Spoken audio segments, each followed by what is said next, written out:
In terms of the seller's side of things, what are some things that they try to maybe, put under the rug or last minute change it, that it's not good practice and people should just not be doing it? Yeah, well, the sellers who I find get in the most trouble are sellers who either don't want to do full due diligence on their own property.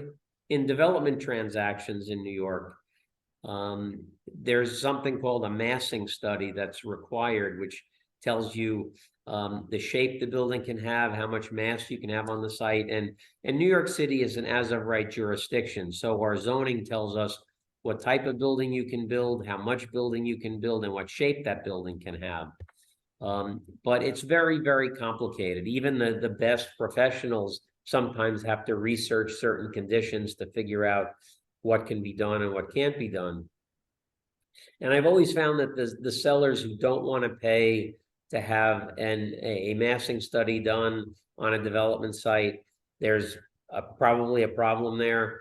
And so you want to make sure you have that done. You also, regardless of the type of property you have, you want to make sure that you have an environmental report, a phase 1 study. In our multifamily properties here, our rent regulation system is a labyrinth of rules, regulations, guidelines. And so to do very in-depth due diligence to figure out whether your tenants are legal tenants, the rents you're charging are legal rents, whether the unit was deregulated properly or not. It really takes a bunch of professionals to figure this out. And if you don't take the time to figure that out, you really don't know what you're selling.